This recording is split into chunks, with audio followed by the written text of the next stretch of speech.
Tiada yang lain kami perlukan dan butuhkan Tuhan. Dan kami mau Tuhan pada saat pagi hari ini, kami butuh Tuhan, kami perlu Tuhan. Karena kami tahu kami tidak akan pernah mampu bisa berjalan Tuhan tanpa Tuhan bersama-sama dalam hidup kami. Kami sungguh bersyukur pagi hari ini. Kami mengucap syukur untuk segala kebaikan Tuhan. Dan tiba waktunya Tuhan, kami akan mendengarkan setiap kebenaran firman Allah. Kami yakin dan percaya lewat kebenaran firman Allah hidup kami dikuatkan, kami diteguhkan, bahkan ada satu pemulihan yang Tuhan akan kerjakan dalam hidup kami. Oleh sebab itu Tuhan, pada saat pagi hari ini kami berdoa untuk segala penguasa di udara yang hendak mengganggu setiap konsentrasi ibadah kami. Kami bersatu hati, kami bersama-sama kami menolaknya di dalam nama Yesus. Dan kami percaya kuasa Allah yang bekerja menjamah setiap hati dan pikiran kami, sehingga kami hanya tertuju kepada Tuhan. Terima kasih Tuhan, terima kasih. Kami akan duduk diam untuk mendengarkan setiap kebenaran firman Tuhan. Di dalam nama Tuhan Yesus kami berdoa dan mengucap syukur kepada Tuhan. Haleluya. Amin. Tuhan, shalom Bapak Ibu Saudara. Apa kabarnya? Sehat, Tuhan baik. Saya sangat bersyukur. Pujian tadi mengatakan kita perlu Tuhan. Ya, kita butuh Tuhan. Dan saya yakin dan percaya pagi hari ini karena Bapak Ibu Saudara butuh Tuhan, sehingga Bapak Ibu Saudara boleh hadir. Amin. Haleluya. Baik, sama-sama kita membuka Alkitab kita di dalam kitab Injil Markus. Injil Markus pasal yang kelima, ayat yang ke-34 sampai ayat yang ke-36. Injil Markus pasal yang kelima, ayat yang ke-34 sampai ayat yang ke-36. Kita akan baca bersama-sama pada ulangan yang ketiga. 1, 2, 3. Maka katanya kepada perempuan itu, hai anakku, imanmu telah menyelamatkan engkau. Pergilah dengan selamat dan sembuhlah dari penyakitmu. Ketika Yesus masih berbicara, datanglah orang dari keluarga kepala rumah ibadat itu dan berkata, anakmu sudah mati. Apa perlunya lagi engkau menyusah-nyusahkan guru? Tetapi Yesus tidak menghiraukan perkataan mereka dan berkata kepada kepala rumah ibadat, jangan takut, percaya saja. Puji Tuhan. Saya melihat di dalam ayat yang ke-36, jangan takut, percaya saja, sebagai khotbah berseri saya mengenai kata jangan takut. Bapak Ibu Saudara yang dikasih oleh Tuhan, kalau kita melihat ayat 34, ayat 35, ayat 36, ketika Yesus bersama dengan rombongan lagi berjalan, ya, lagi berjalan, dan ketika dia sedang akan berbicara dengan kepala rumah ibadat ini yang bernama Yairus, Bapak Yairus, tapi sementara sedang berbicara, sedang berjalan, yang terjadi adalah ada seorang perempuan yang menarik jubah-jubahnya Yesus. Dan di dalam ayat yang ke-30, 31 Yesus katakan ada satu kuasa yang keluar dari diriku. Dan Yesus bertanya, siapa? Semua orang terdiam dan seorang perempuan mengatakan, saya guru, saya yang menarik jubahnya engkau. Karena saya percaya asalku jamah saja jubahnya, aku akan sembuh. Perempuan ini berkata demikian. Karena perempuan ini sudah 12 tahun sakit pendarahan, tidak sembuh-sembuh. Kalau Bapak Ibu Saudara bisa membayangkan seorang wanita, seorang perempuan 12 tahun, dia hanya menstruasi, saya tidak dapat bayangkan itu. Artinya betapa sangat susah perempuan itu. Sehingga dia katakan dalam ayat-ayat 30-31, asalku jamah saja jubahnya, aku akan sembuh. Dan pada waktu itu orang banyak dan perempuan ini pegang ujung daripada jubah Yesus. Nah Bapak Ibu Saudara, ketika perjalanan terjadi dan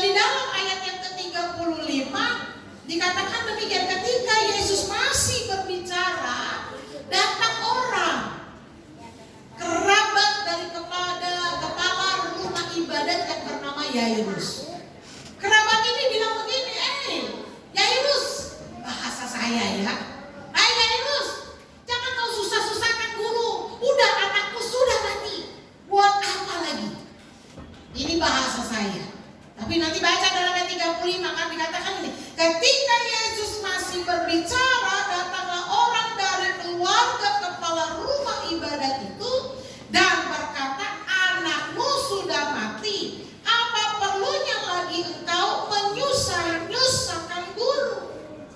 Dan di dalam ayat yang ke-36 adalah satu ayat kata-kata Yesus yang sungguh sangat di luar dugaan. Dan kita tahu bahwa memang Yesus dapat melakukan segala-galanya.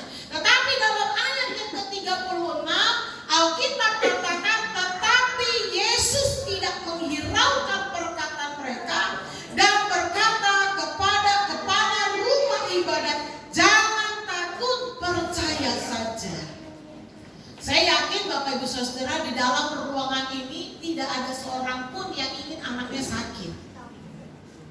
Kalau orang anak sakit, orang tua akan berkata, ya Tuhan, biasanya kan ya, janganlah anakku yang sakit, biarlah aku saja. Biasanya itu terjadi karena kita tidak ingin anak-anak kita sakit, sekalipun dia sudah besar. Suatu saat waktu saya sakit, saya berkata demikian kepada Oma. Saya bilang, Oma, sekarang waktunya Oma doain saya sakit. Dan Oma bilang begini, Mami percaya, kamu sembuh, kamu sehat, dan kamu tidak sakit. Amin. Artinya seorang sekalipun kita udah besar, jika kita berkata kepada orang tua kita sakit, setidak-tidaknya mereka akan mendoakan dan mengusahakan supaya kita sehat, supaya kita sembuh. Itu yang terjadi. Tetapi dalam ayat yang ke-35, setelah dia mendengar anaknya mati, dia menjadi bingung, saya yakin dan percaya. Sehingga Yesus katakan, Yesus tidak menghiraukan perkataan mereka dan berkata kepada kepala rumah ibadat, jangan takut, percaya saja.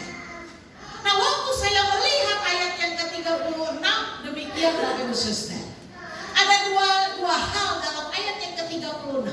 Waktu Yesus berkata, jangan takut, percaya saja. Yang pertama adalah pengharapan di dalam Tuhan Yesus tidak akan pernah hilang. Kalau Bapak Ibu Saudara hanya berharap kepada saya, hanya berharap kepada manusia, maka pengharapan itu akan hilang. Karena tidak ada pengharapan manusia itu hanya memberikan tidak bisa memberikan seluruh yang kita mau.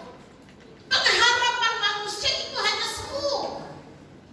Tetapi pengharapan di dalam Tuhan Yesus itu tidak akan pernah hilang. Dan yang kedua adalah ada satu peningkatan iman. Di dalam ayat 36, jangan takut, percaya saja, itu satu peningkatan iman. Peningkatan iman dari sakit menjadi sembuh, tetapi akhirnya mati menjadi dibangkitkan. Ada satu peningkatan iman yang terjadi dalam ayat yang ke-36. Kata jangan takut, percaya saja, ini terjadi peningkatan Bapak Ibu Saudara. Sehingga Bapak Ibu Saudara ada satu landasan, ada satu dasar dalam hidup saya dan kita semua. Kita tidak boleh punya iman yang lurus, mungkin di A atau di satu, hanya di satu saja. Tidak. Tuhan juga inginkan satu peningkatan iman dalam hidup kita, satu peningkatan iman, satu peningkatan iman dalam hidup saya dan kita semua. Nah, Bapak Ibu Saudara, waktu saya membaca ayat ini dikatakan jangan takut, percaya saja, artinya ada satu pengharapan di dalam Tuhan Yesus yang tidak akan pernah hilang. Kalau Bapak Ibu Saudara hanya berharap kepada Yesus, maka pengharapan itu tidak akan pernah hilang. Tapi kalau Bapak Ibu Saudara hanya berharap kepada manusia, engkau hanya berharap kepada orang tua, engkau hanya berharap kepada atasanmu, bosmu, hanya kepada uang, maka pengharapan itu semua akan menjadi hilang. Gak ada, itu akan menjadi hilang. Tapi kalau pengharapan Bapak Ibu Saudara hanya ditaruh kepada Yesus Kristus, maka itu tidak akan pernah hilang. Amin. Haleluya. Tidak akan pernah hilang. Dan yang selanjutnya adalah ada satu peningkatan iman. Saya yakin dan percaya tidak mungkin Bapak Ibu Saudara punya anak sekolah TK saja. Tidak usah dia kelas 1, tidak usah dia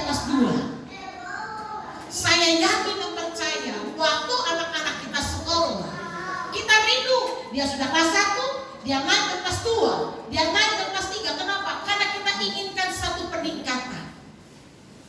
Gak hanya stuck di situ saja. Sama juga dengan Tuhan Yesus. Waktu dalam ayat yang ke-36 Yesus katakan jangan takut, percaya saja. Saya tidak percaya secara manusia kepala rumah ibadat yang bernama Yairus itu berpikir orang sudah katakan anakku meninggal, anakku mati. Mati sudah. Buat apa engkau menyusahkan guru? Tapi Yesus katakan, Yesus tidak hiraukan mereka. Yesus berkata kepada kepala rumah ibadat itu, kepada Yairus itu, dia katakan jangan takut, percaya saja. Ada satu peningkatan iman. Dari sakit sembuh menjadi mati dan hilang kita. Ini perlu untuk kita miliki Bapak Ibu Saudara. Ada satu peningkatan iman. Dan dasarnya apa? Landasannya apa untuk kita tidak menjadi takut dan percaya saja? Yang pasti untuk kita tidak takut dan hanya percaya itu dibutuhkan iman. Dibutuhkan iman. Dan iman itu timbul dari apa?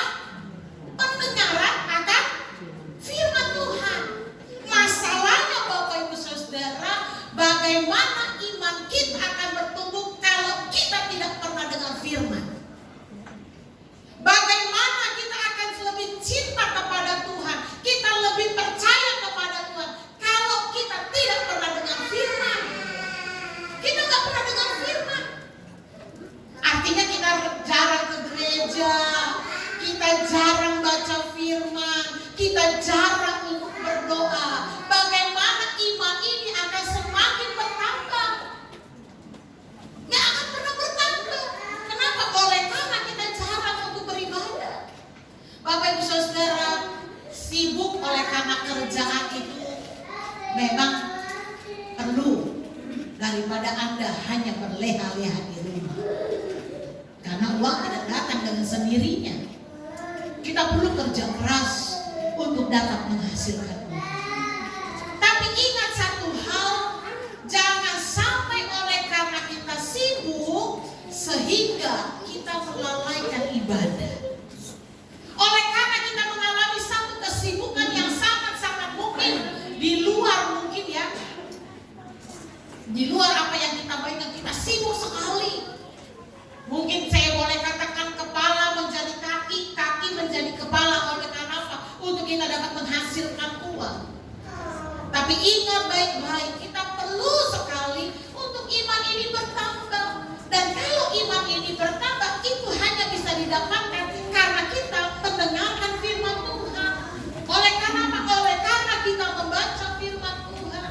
Oleh karena apa? Oleh karena kita berdoa kepada Tuhan. Karena hari ini banyak sekali orang tidak lagi sungguh-sungguh di dalam Tuhan. Tidak suka lagi mendengarkan firman Tuhan. Bagaimana iman kita akan bertumbuh? Dan iman yang bertumbuh itu, iman yang semakin percaya kepada Tuhan, adalah iman yang mau mendengarkan firman Allah. Dan yang poin yang kedua, di dalam kitab Mazmur, coba kita lihat dulu. Kitab Mazmur pasal yang ke-90. Kitab Mazmur pasal yang ke-90 ayat yang ke-10 sampai ayat yang ke-12. Saya akan bacakan, Bapak Ibu Saudara silakan menyimak. Ayat yang ke-10.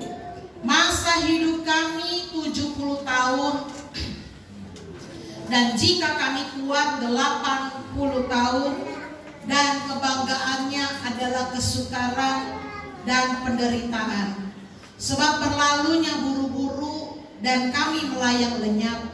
Siapakah yang mengenal kekuatan murkamu dan takut kepada kemasmu? Ayat yang ke-12. Ajarlah kami menghitung hari-hari kami sedemikian, hingga kami beroleh hati yang bijaksana. Kemarin waktu saya terapi hari Jumat, saya sedang duduk bersama dengan seorang ibu dari Pangandaran. Dan dia membawa anaknya yang masih muda berumur 27 tahun. Lalu saya tanya, Karena ibu ini saya tahu waktu terapi saya suka sama ibu ini, lalu dikatakan, ibu saya mau anak saya. Oh iya. Lalu saya tanya, mau ke dokter siapa? Dokter ini. Saya kayaknya kurang paham nama dokter ini. Lalu saya tanya, itu dokter apa? Dokter psikiater. Oh, saya mau. Kenapa saya bilang gitu? Dia bilang saya stres. Kenapa? Karena anak saya umur 3 tahun. Dia bilang inna ilahi. Oh iya. Saya diam dan merenung. Anak dia itu sakit dan mati umur berapa? Alkitab katakan 12 tahun. Tapi hari ini ada Bapak Pendeta Dr. Stephen Tong 85 tahun masih berkhotbah di tengah-tengah jemaatnya. Artinya umur manusia itu 70 sampai 80. Yang Tuhan katakan, yang Alkitab catat di sini 70 sampai 80. Sehingga kadang-kadang saya berdoa, Tuhan, kasih saya sesuai janji firman 70 80 tahun Tuhan. Dan saya selalu berdoa demikian. Saya minta kepada Tuhan, kasih saya sehat untuk tetap terus untuk bisa melayani Tuhan. Walaupun umur adalah sebuah rahasia Tuhan. Tapi yang saya mau katakan kepada kita sekalian Bapak Ibu Saudara, selama kita hidup dalam dunia ini, sampai mungkin yang Tuhan katakan 70 sampai 80 tahun, Alkitab katakan jangan takut, percaya saja. Itu bukan untuk saat itu saja, tapi sepanjang umur 70 sampai 80 tahun, Alkitab juga katakan jangan takut, percaya saja. Dan saya melihat demikian, ini adalah sebuah doa Musa. Musa katakan dalam doanya, masa hidup kami, Musa menyadari walaupun Musa umurnya panjang, dan Musa katakan umur kami 70 sampai 80 tahun. Dan itu akan lenyap dalam seketika. Tapi dalam ayat yang ke-12, doa Musa dikatakan, ajarlah kami menghitung hari-hari kami sedemikian, hingga kami beroleh hati yang bijaksana. Kenapa saya bawa ayat ini? Mengapa saya implikasikan kata jangan takut, percaya saja dalam ayat yang ke-12? Karena demikian Bapak Ibu Saudara, kita ini perlu dalam hidup dalam dunia ini, kita perlu untuk punya hati yang bijaksana. Lalu kita berkata, hati yang bijaksana itu seperti apa? Apakah seperti kalau kita punya anak 3, yang 1 50, yang 2 50, yang ketiga 50, apakah seperti itu bijaksana? Tapi saya melihat dalam ayat yang ke-12, kata hati yang bijaksana adalah yang pertama, itu hati yang bijaksana adalah hati yang takut kepada Tuhan. Untuk bisa punya hati yang bijaksana, Bapak Ibu Saudara-saudara harus bisa punya hati yang takut sama Tuhan. Hari ini orang berbuat kejahatan sangat bebas, semau-maunya menurut saya. Kadang-kadang orang udah gak takut lagi sama manusia. Kadang-kadang pencurian di tengah hari bolong, terjadi hal-hal apalagi di Amerika itu. Orang lagi anak-anak sekolah tunggu bus, tunggu naik jemputan, seorang anak muda tabrakan mobil di kerumunan anak-anak sekolah TK. Itu di luar negeri. Di tengah hari bolong, siang-siang hari, ada seorang yang dengan gangguan kejiwaan pegang senapan masuk ke sekolahan di Amerika sana, tembak mahasiswa yang ada.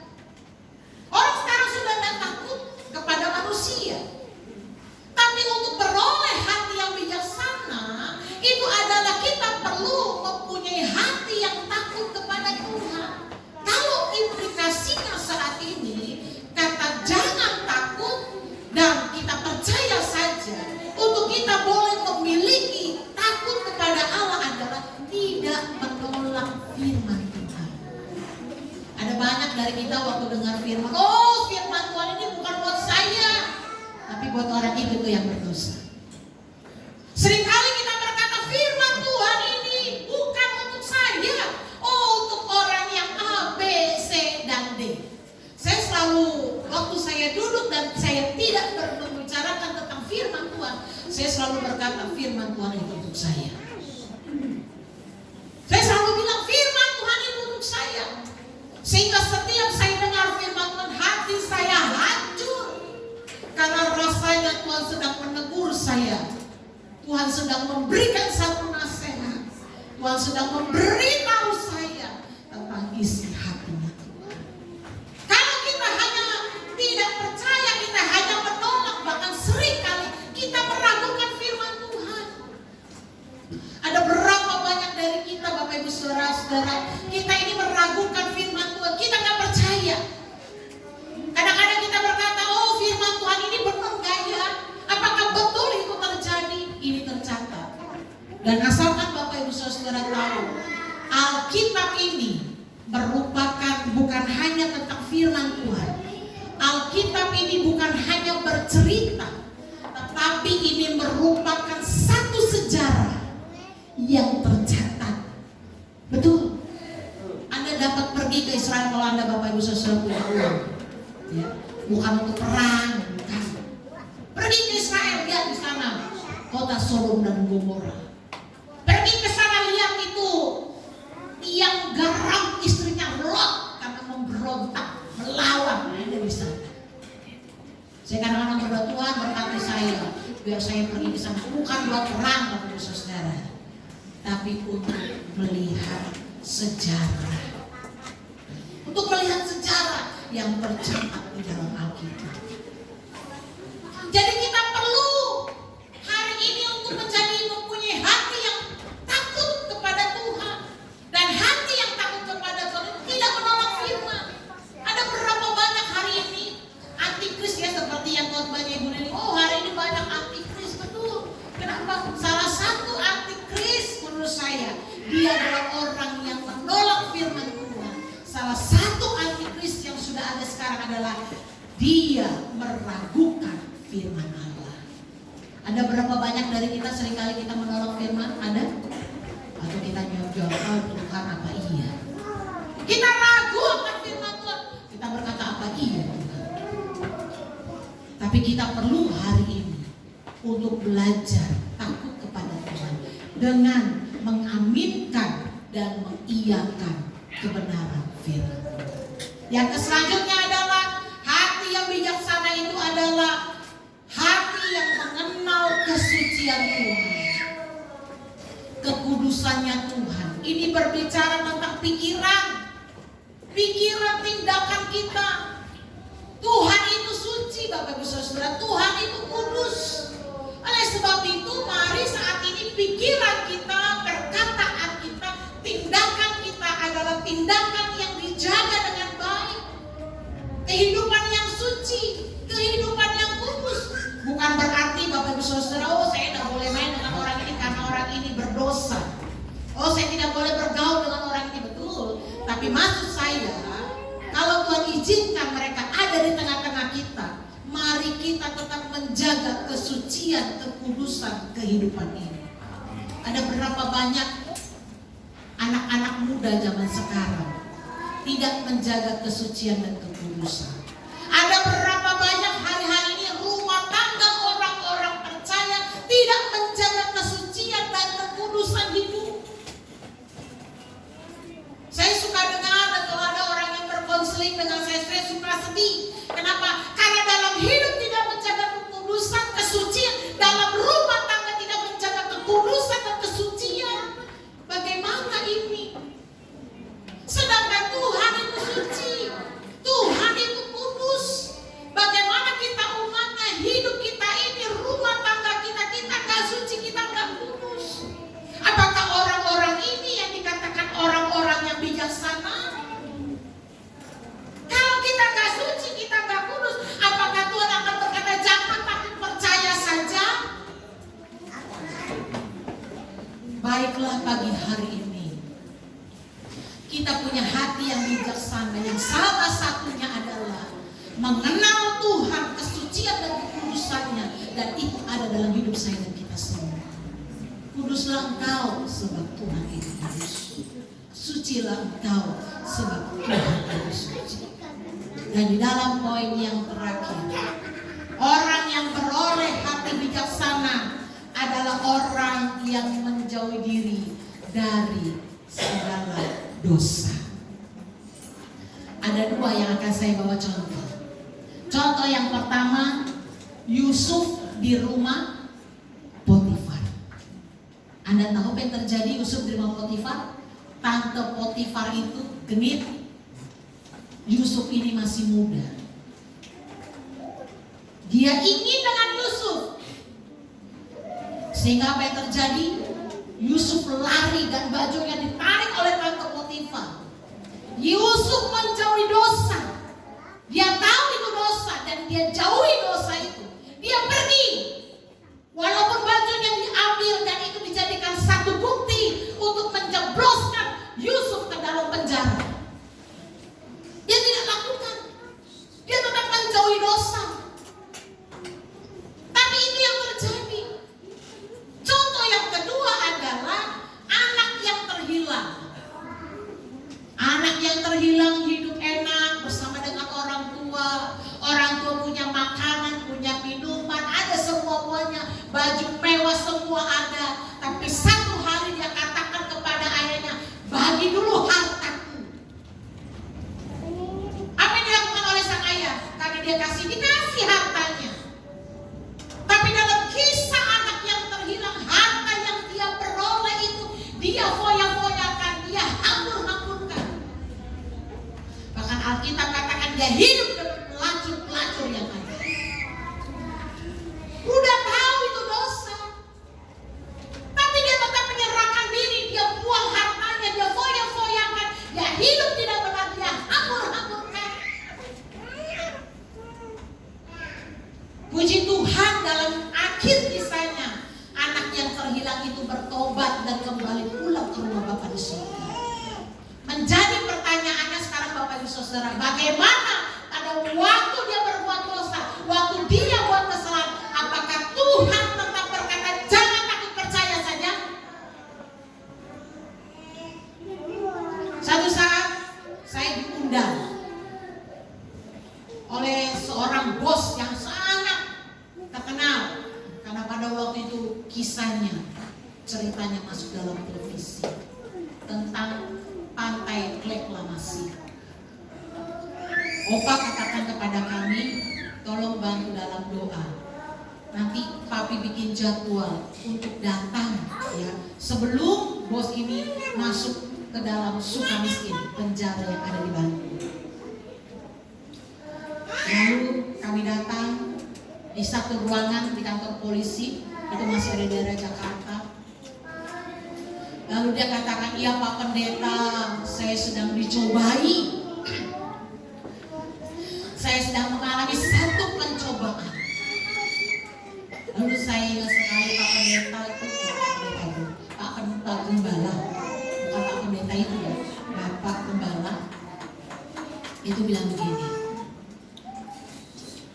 Bapak, itu adalah pilihan, bukan dicobai, bukan pencobaan, tapi ini adalah pilihan. Dan tahukah Bapak Ibu Saudara, 2 tahun,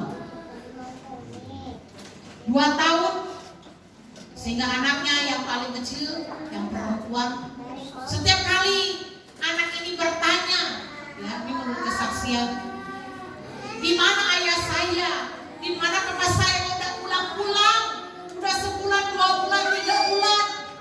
Ibunya hanya bilang, papa lagi di luar negeri. Apakah hal yang seperti ini Tuhan katakan jangan takut, percaya saja dia akan lolos dari hukuman? Tidak.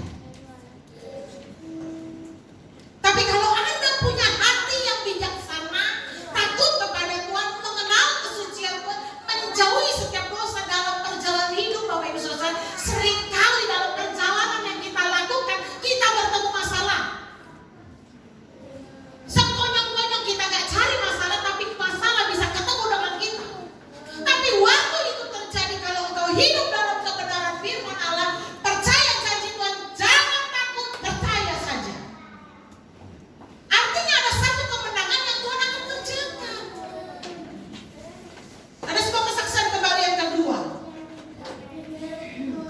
membawa kesaksian ini pagi hari ini. Satu saat kami diundang untuk doakan satu usaha. Ini saudara saya. Tolong datang doain usaha. Saya datang ke rumahnya Bapak Ibu Saudara. Betapa terkejutnya hatiku. Ya. Bagaimana gak terkejut saya? Itu memang bahan bakunya adalah beras, ragi, dan gula. Jadi apa? Bukan jadi tape, jadi ciu. Waduh. Disuruh doain, pendeta. Pusing ya. Didoain salah, nggak didoain salah. Ya sudah, kita berdoa. Setelah berdoa dia bersaksi, puji Tuhan. Kemarin ada razia gede-gedean di Tangerang. Saya lewat bawa itu motor UFO sudah dimodifikasi sehingga kuat bawa berapa jerigen itu ke Jakarta. Kalau bagi orang Cina minum ciu itu untuk orang melahirkan. Ya, orang melahirkan tuh minum-minum begitu tuh. Ya, kalau orang dari Sumatera Utara minumnya bangun-bangun, godok bangun-bangun ya. Nah, saya bangun-bangun. Nah, kalau orang Cina tuh pakainya ciu. Nanti dikasih tumbuh-tumbuhan lah, dikasih angkat lah, kasih lah itu buat orang anak biasanya. Itu buat kesehatan. Tapi separuhnya lagi banyak orang yang minum ciu untuk mabok. Ini pendeta berat mesti doa-doanya. Setelah kami berdoa, saya bilang begini, kami bilang, coba usahalah yang lain. Nggak ada jalan, hanya ini saja jalan yang saya bisa kerjakan. Motor. Ya sudah, berdoa supaya Tuhan buka jalan. Ulanglah kami. Berjalan itu kira-kira beberapa waktu lamanya. Suatu saat kami pulang kampung pada waktu Lebaran. Beritanya santer, saya dikirim berita, digerebek.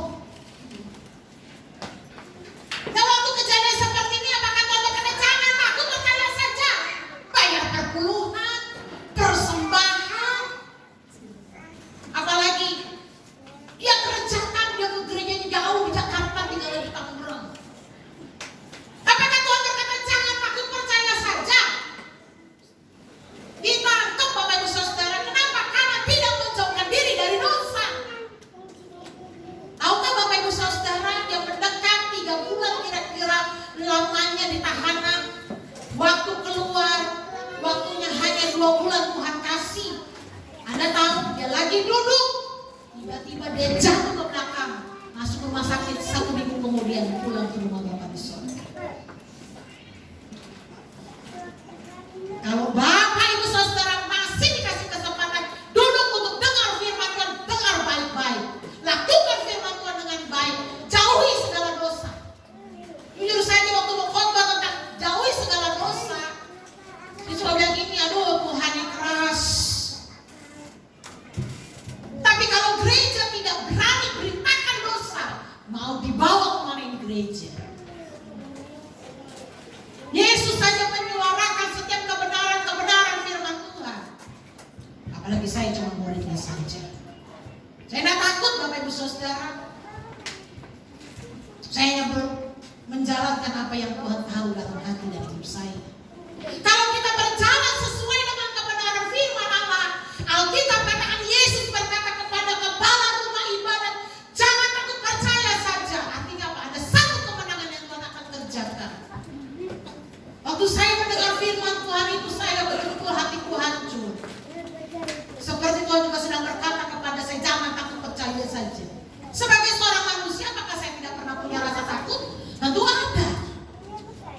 Tapi Tuhan kembali ingatkan, jangan takut, percaya saja. Dan kalau pagi hari ini dia berkata kepada Ibu Simanjuntak, jangan takut, percaya saja kepada Tuhan. Artinya ada satu kemenangan yang Tuhan akan kerjakan. Kalau dia berkata kepada Bapak Rudi, jangan takut, percaya saja, pasti ada satu kemenangan yang Tuhan akan kerjakan. Hiduplah sesuai dengan kebenaran firman Tuhan. Kalau dia berkata kepada Ibu Bono, jangan takut, percaya saja, artinya ada satu mujizat yang Tuhan akan kerjakan kalau kita berjalan sesuai dengan kebenaran firman Tuhan. Tapi hari ini, kalau engkau tidak berlaku bijaksana, engkau hidup dalam dosa, engkau tidak takut kepada Saya yakin dan percaya apa yang engkau tabur, engkau akan tuai. Engkau hidup dalam dosa. Dosa itu waktu dibuai, dia akan melahirkan maut. Hati-hati Bapak Ibu Saudara. Hari ini saya bukan mau berbicara tentang berkat saja. Betul, jangan takut, percaya saja itu berbicara tentang berkat. Tapi saya mau katakan kepada kita sekalian pagi hari ini, untuk kita terima berkat Tuhan, kita perlu iman. Dan yang kedua, perlu punya hati yang bijaksana, yang takut akan Tuhan, menjaga kekudusan, dan juga menjauhi segala dosa. Saya tidak mau jadi hakim bagi Bapak Ibu Saudara, karena saya tidak tahu apa yang Bapak Ibu Saudara lakukan.